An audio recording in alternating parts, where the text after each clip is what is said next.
अस्सलामुअलैकुम। आज हम सब मिलकर एक बहुत ही मज़े की और प्यारी सी कहानी सुनेंगे। कहानी का नाम है चींटी और फाख्ता।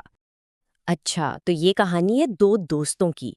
एक नन्ही मुन्नी सी चींटी है और एक बहुत ही प्यारी सी मेहरबान फाख्ता। चले फिर देखते हैं कि इन दोनों की दोस्ती आखिर हुई कैसे। तो कहानी का पहला हिस्सा शुरू होता है और इसमें हम देखेंगे एक छोटी सी चींटी की एक बड़ी सी मुश्किल। तो होता कुछ यूं है कि एक दिन एक छोटी सी चींटी को ना बहुत सख्त प्यास लगी हुई थी। तो वो पानी पीने के लिए दरिया के किनारे चली गई। ओहो, अरे नहीं! जैसे ही वो पानी पीने लगी ना, बेचारी चींटी का पाँव फिसल गया और वो धड़ाम से सीधा पानी के अंदर, और फिर पानी उसे अपने साथ बहा कर ले जाने लगा। अब देखें, ये नन्ही सी चींटी तो मुश्किल में फंस गई है। जरा सोचकर बताएं, इस वक्त इसे कैसा लग रहा होगा? शायद वो बहुत डर गई होगी, है ना? लेकिन इसी वक्त किसी ने चींटी को इस मुश्किल में देख लिया। चलें अब देखते हैं कि फाख्ता ने इसकी मदद कैसे की। वहीं पास में एक दरख्त था और उसकी टहनी पर एक बहुत ही अच्छी सी फाख्ता बैठी हुई थी। उसकी नज़र सीधा पानी में बहती हुई चींटी पर पड़ी। और देखें, फाख्ता ने कितनी अक्लमंदी से काम लिया।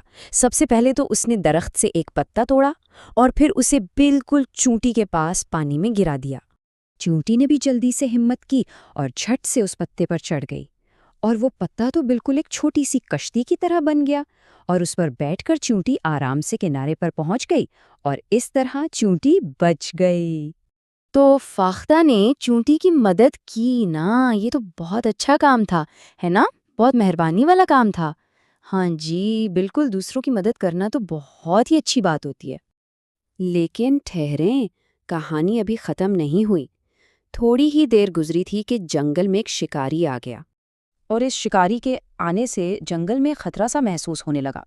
शिकारी ने इधर उधर देखा तो उसकी नज़र उसी फाख्ता पर पड़ गई जो दरख्त पर बैठी थी, और उसने फौरन उसे पकड़ने के लिए अपनी बंदूक से फाख्ता पर निशाना बांध लिया। अरे, अब तो वो अच्छी वाली फाख्ता खुद मुश्किल में है। अब सोचने वाली बात ये है कि उसकी मदद कौन करेगा। कोई आइडिया है? और पता है अब किसकी बारी थी? जी, अब चींटी की बारी थी कि वो अपनी दोस्त की मदद करे। चलें देखते हैं कि वो क्या करती है। वो जो छोटी सी चींटी जमीन पर थी ना, उसने सब कुछ देख लिया। उसे पता चल गया कि शिकारी उसकी दोस्त फाख्ता को पकड़ने वाला है। चींटी ने फौरन सोचा कि मुझे अपनी दोस्त तो बचाना है, तो उसने बिल्कुल भी देर नहीं की। वो भागते हुए शिकारी के पास गई और जोर से उसके पांव पर काट लिया। जैसे ही चींटी ने काटा, शिकारी दर्द से चीखा, आउच! और उसका निशाना हिल गया। गोली तो चली, लेकिन फाख्ता को नहीं लगी, और आवाज सुनते ही फाख्ता फुर से उड़ गई और बच गई। तो इस पूरी कहानी से हमने क्या सीखा? चलें इस पर बात करते हैं। देखें, फाख्ता ने एक बड़े पत्ते से चींटी को बचाया और चींटी ने एक छोटे से काटने से फाख्ता को बचाया। इसका मतलब ये हुआ कि मदद चाहे छोटी हो या बड़ी, वो बहुत बहुत ज़रूरी होती है। और इस कहानी का सबसे बड़ा सबक क्या है? वो ये है कि कर भला तो हो भला। मतलब अगर कोई हमारे साथ कुछ अच्छा करता है तो हमें भी चाहिए कि जब मौका मिले हम भी उसके साथ अच्छा करें, नेकी का जवाब नेकी से दें। तो चलें, आज सब ये सोचते हैं कि हम किसी के काम कैसे आ सकते हैं, कोई एक तरीका।